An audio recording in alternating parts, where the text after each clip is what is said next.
Uktifillah yang insya Allah saya cintai karena Allah. Ibu cinta juga sama saya. Alhamdulillah. Memang cinta itu harus diucapkan ya Bu. Saya cinta karena Allah, karena satu-satu saya nggak kenal. Satu-satu saya nggak ngeh namanya ya Bu ya. Ya, tapi ada ikatan hati. Kenapa? Karena kita sering ketemu, kita sering satu halakoh ini namanya, satu jamaah. Mudah-mudahan di surga nanti kita bisa satu lagi ya Bu ya, bisa pengajian lagi. Amin ya rabbal alamin. Alhamdulillah, itulah yang saya cintai karena Allah. Kita bertemu kembali di Jumat kedua. Semoga pertemuan kita ini diberkahi dan dirahmati oleh Allah.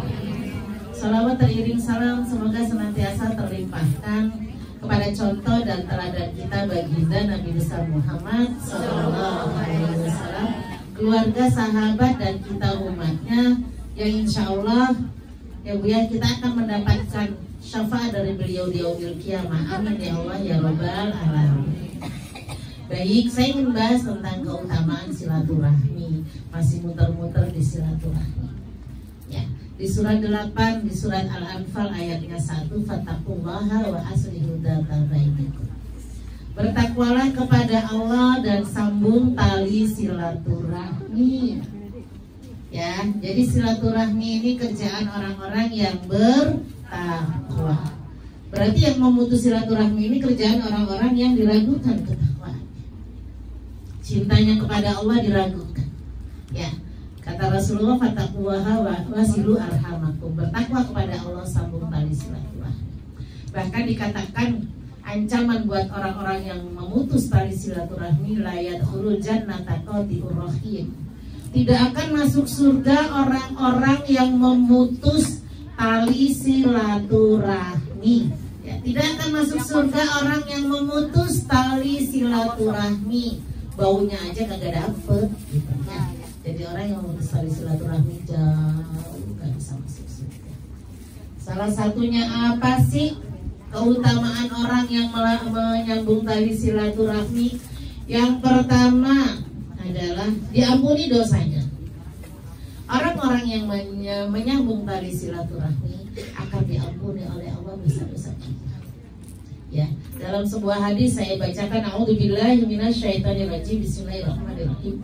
Tidaklah dua orang muslim bertemu lalu saling bersalaman kecuali keduanya diampuni dosanya sebelum keduanya berpisah. HR Abu Daud. Ya. Kita kan datang pasti salam.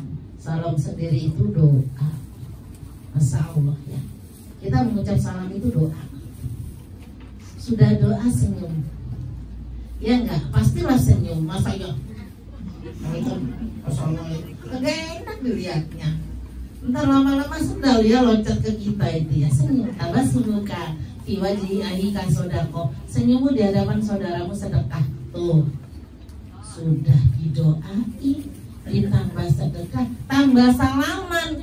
Ternyata tadi apa? Ketika kita bersalaman, berguguran dosa-dosa kita dari tangan kita. Ya Allah, enak banget, cuma salaman doang berguguran dosa-dosanya, baik disengaja maupun yang tidak disengaja. Yang nggak sengaja ada diampuni, apalagi yang disengaja ya Bu ya. Ngomongin sambil jahit, ngomongin sambil ngelem. Nah, kayaknya beneran ini kejadian. Masya Allah, ibu-ibu tuh seneng banget. Ya, gibah itu nikmat banget. Padahal udah tahu seperti memakan daging saudaranya yang sudah mati, tahu.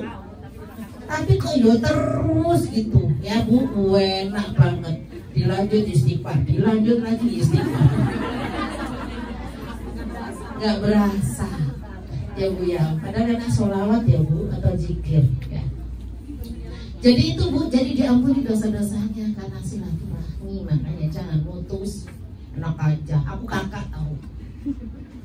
Ya, kakak nomor 1 enggak? Saya itu nomor 1. Adik dong yang minta maaf, dia yang aduh Masya Allah ya Bu. Jadi harusnya dibuang jauh-jauh yang seperti itu ya. Iya, ngerasain banget. Saya pernah ngerasain kayak begitu, kakak datang ke adik nggak salah nggak apa, minta maaf kenapa? Saya takut sama Allah. Sering bahas tentang silaturahmi, sering bahas tentang memaafkan, sering bahas kayak gitu. Akhirnya mau Ramadan saya datang, saya minta maaf, saya ngerasa saya berasa nggak salah sebenarnya, gitu ya. Minta maaf, perlu tak ciumin adik saya, kelar sudah. Takut saya, ngomong doang lu, gitu. Masuk neraka duluan, astagfirullahaladzim, serem, gitu ya Bu.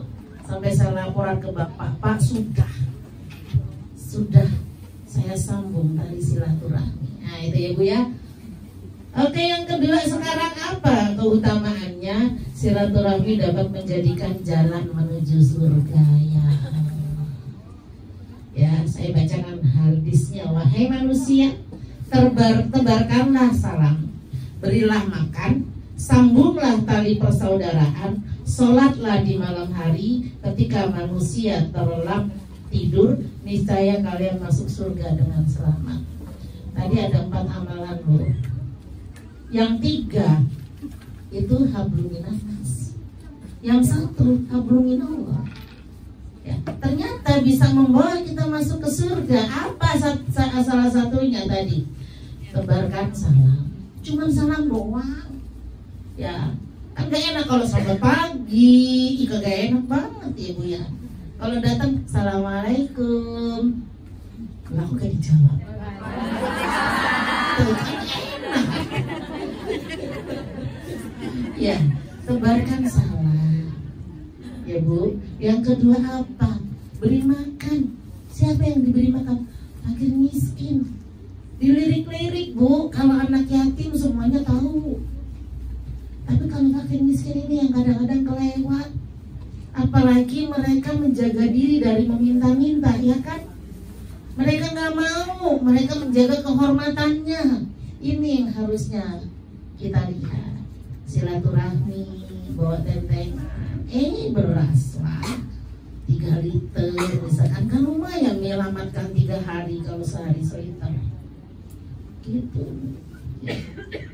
Bahkan ada tuh seorang yang silaturahmi ya, jadi ini orang meninggal Bu, sampai ini orang meninggal baik banget sebenarnya, sampai ada yang tidak mau mensolati.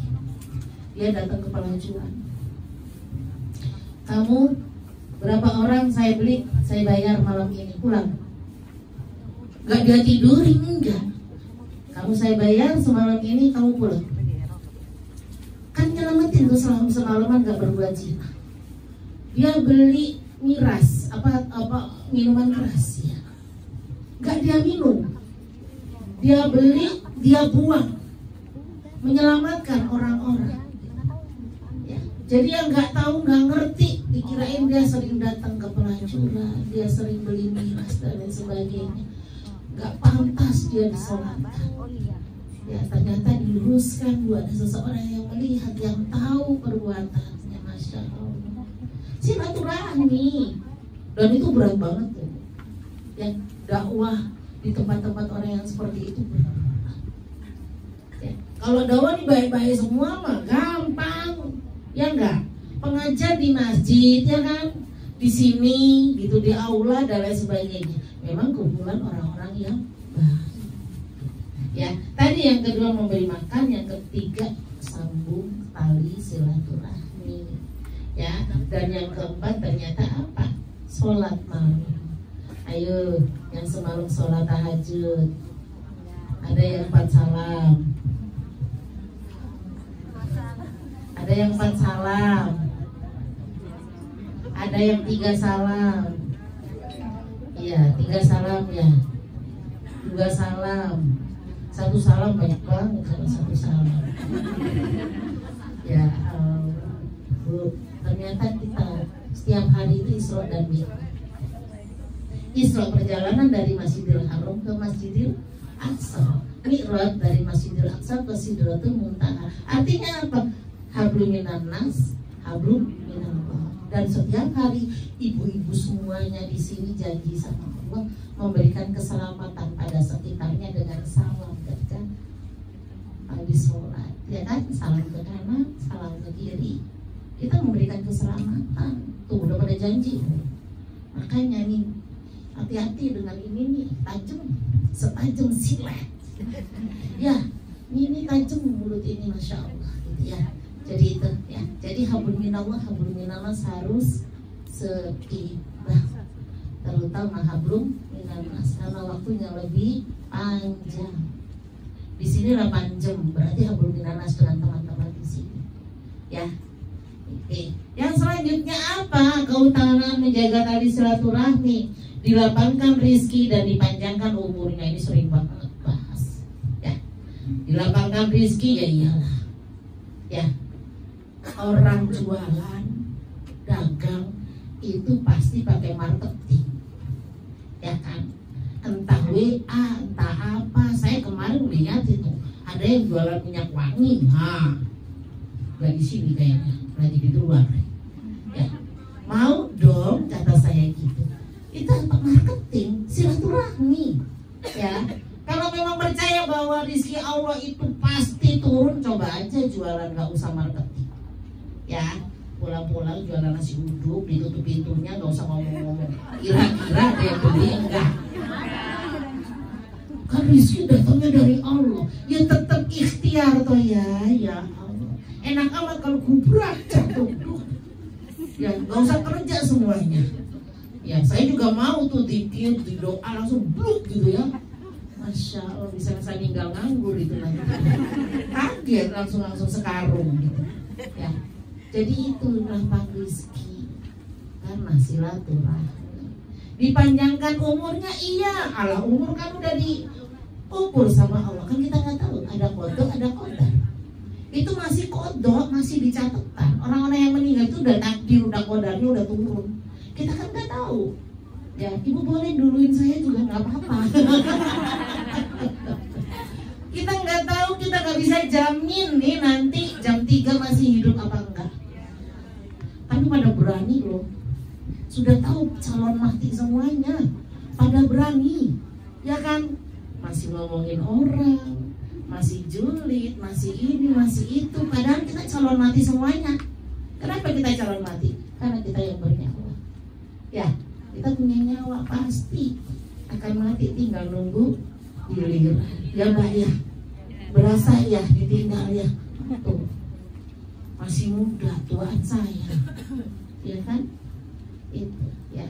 Jadi itu dipanjangkan umurnya. Ya. Ada kisah seorang pemuda yang mau nikah besoknya. Pernah cerita saya, ya. Saya pernah cerita. Kata malaikat Israel, nggak jadi nikah tuh, bilang sama Nabi. Nggak jadi nikah tuh. Kenapa? Besok pagi saya disuruh nyabut nyawanya sama Allah. Nggak bakalan dia nikah. Ya. Ditungguin tuh, ya Bu. Kok nikah? Kok sampai lama-lama punya anak? Kok sampai tua umur 70 tahun? Nunggunya kelamaan ya sampai 70 tahun. Baru nanya ke malaikat Nabi tadi. Kamu bilangnya nggak jadi nikah karena pagi-pagi mau dicabut nyawanya. Ternyata kenapa sampai 70 tahun dia hidup? Kata malaikatnya apa? Malam-malam sebelum dia nikah, dia mensedekahkan separuh hartanya. Gede loh separuh harta. Ya, disodakokan, dia silaturahmi, diberikan kepada fakir miskin. Masya Allah. Ternyata setelah dia sodako, Allah menahanku untuk mencabut nyawanya. Ya Allah ya Rabbi. Sampai panjang usianya. Dari apa? Silaturahmi. Sudah terbukti itu, ya. Jadi sedekah jangan beli-beli. Semakin ibu ser nasinya, nggak pakai nahan-nahan. 2.000 aja. Ya kan kadang kita kan goceng itu kegedean gitu ya. Ini uang muter aja 2.000 kebanyakannya. Ya Allah ya Rabbi, maafkan dah.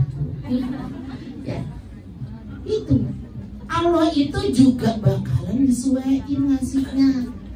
Ke anak yatim ngasih 50.000, doain ya ibu bisa beli mobil cash. Astagfirullahaladzim, enak banget ya 50.000. Padahal kalau ada seorang ustadz bilang kalau mau sedekah itu 10%-nya sedekahnya. mobil harganya 200, sedekahnya 10%-nya 20 juta. Kata kita, aduh, mau buat DP aja, nambahin lagi ya. Iya, ya. Jadi itu, jadi dipanjangkan umurnya, ditambah rizkinya oleh Allah, gitu ya. Yang jualan-jualan bawa pasti temannya kebeli, entah itu kaos kaki, entah itu bakso, tahu bakso, apa-apalah, gitu ya. Itu ya. Jadi dipanjangkan umurnya dan itu berarti gak tidur, alhamdulillah, gitu ya. Yang keempat, balasannya disegerakan oleh Allah gak lama-lama. Ya, dalam sebuah hadis tidak ada dosa yang lebih pantas disegerakan balasannya bagi para pelakunya di dunia bersama dosa yang disimpan lagi untuknya di akhirat, ya, daripada perbuatan zalim dan memutus tali silaturahmi. Sudah dibalas di dunia, masih disimpan di akhirat. Itu apa? Memutus tali silaturahmi. Awas, hati-hati. Udah zalim nyakitin orang, ya, ternyata putus tali silaturahmi lagi. Itu banyak kisah-kisahnya. Suami putus tali silaturahmi sama istri zalim, ya, nikah lagi istrinya dizolimi, itu kan putus tali silaturahmi. Ya, anak-anak yang durhaka kepada ibu bapaknya dan lain sebagainya, nggak lama balasannya, nggak akan lama. Ya, pulang-pulang yang nikah lagi tadi sama yang muda ditinggalin, pulang-pulang pincang. Kan banyak yang kayak begitu ya, sakit. Akhirnya yang ngurusin siapa? Istri pertama, ninggalnya di istri pertama. Begitu. Banyak kisah-kisah begitu. Sengaja dikasih kisah itu karena yang nyambut ibu-ibu tuh kisahnya yang begini. Ya. Iya kan? Masya Allah. Apalagi kalau durhaka kepada orang tuanya. Gak lama. Astagfirullah. Nanti apa namanya yang masih punya orang tua, silaturahmi ya, telepon aja ibunya, ya, ditelepon aja orang tua kita udah sewenangnya, apalagi dikirimin uang, ya Allah. Nah, yang ada rezeki nanti dikirimin bulan besok, ya, sekarang kan udah akhir bulan ya, tengah bulan, kirimin orang tuanya. Yang kita kirimin itu akan balik lagi, dibalikin oleh Allah, tapi nggak blok ya. Gak usah dipikirin ya, kata kata Umi Farah, dibalikin sama Allah, ditungguin, ya Allah, tungguin, gak akan balik. Ya, kalau sedekah itu seperti buang kotoran kita, gak pernah kan kita tengok-tengok langsung buang. Ya. Itu sedekah yang kayak begitu tuh yang bakal nyampe, ya, nanti akan balik lagi ke kita. Itu saudara-saudaraku yang begitu dilupain. Seperti kita udah nggak pernah sedekah lagi gitu ya. Apalagi kalau sedekahnya banyak. Keren ya.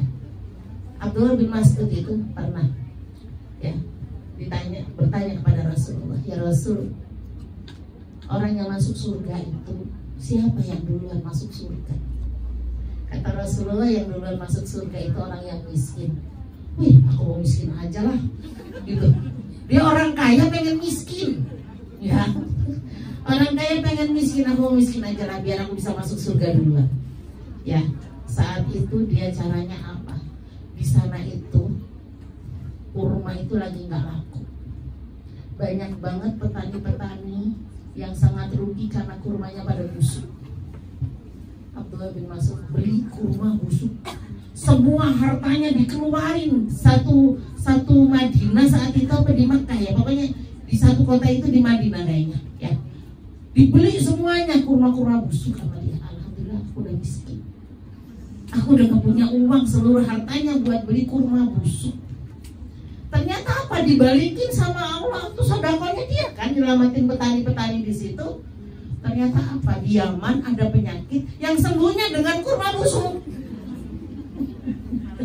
Jadi dibeli gitu ya sama negara Yaman itu, sama kerajaan sana itu, dibeli 10 kali lipatnya. Ya Allah, gak jadi miskin, gagal miskin dia, ya, jadi kaya lagi, balik lagi uangnya ya. Iya, diborong lagi 10 kali lipat. Padahal dia nggak mikir dagang saat itu, pokoknya beli kurma busuk biar aku miskin, dibagi-bagi ke petani-petani yang kasihan kan, petani-petaninya itu. Coba, waduh, itu kebaikan yang luar biasa ya. Iya, dibalas oleh Allah dengan berlipat-lipat 10 kali lipat loh. Masya Allah. Berapa menit lagi? Belum kan? Ya, mendapat naungan ya dari Allah di ars ya nanti saat yaumil qiyamah. Ya Allah, kita akan dinaungi oleh Allah Subhanahu wa taala. Saya bacakan hadisnya. Ada 3 orang yang mendapat naungan ars pada hari kiamat. 1, orang yang menjaga silaturahmi. Ya. 2, seorang istri yang ditinggal mati suaminya, kemudian membesarkan anak-anaknya, ya, anak yatimnya, ya, anak-anak yatimnya sampai Allah mencukupi mereka atau sampai mereka wafat dan bisa menjadikan soleh-solehah. Ya. Yang ketiga apa? Orang yang membuat makanan kemudian mengajak anak yatim dan orang miskin untuk makan. Jumat berkah sudah mulai jalan. Kalau yang pada kerja di sini biar bisa Jumat berkah, titipin uangnya, ya kan? Ada gitu kan tetangga kita yang ngurusin Jumat berkah. Kalau libur bagi, lebih mantap itu ya, dibagi kemana? Tukang-tukang sapu. Di Citra Raya itu sering banget yang nyapu, yang ini, yang itu dapat dikasih nasi bungkus. Ya, gak usah dipoto. Baru nasi sebungkus aja cekrek apa krek. Ntar sama malaikatnya nggak dicatat karena ibu udah nyatet sendiri. Iya, orang udah nyatet sendiri di status cering gitu kan. Iya, sodako distatusin langsung masuk kemana? IG-nya masuk gitu ya Bu ya, TikTok-nya masuk, keren. Ya Allah itu ya, jadi tadi ya yang pertama itu ada door prize, ada door prize ya. Yang pertama tadi diampuni dosanya, ya silaturahmi dapat memasukkan kita ke surga, dilapangkan rezeki dan dipanjangkan umur. Yang selanjutnya balasannya disegerakan oleh Allah Subhanahu wa taala. Yang selanjutnya mendapatkan naungan dari Allah Subhanahu wa taala. Baik, itu saja. Ya, mudah-mudahan bermanfaat untuk kita semuanya. Ya, mau doa masih kepanjangan, masih ada door prize gratis, tinggal door prize 1.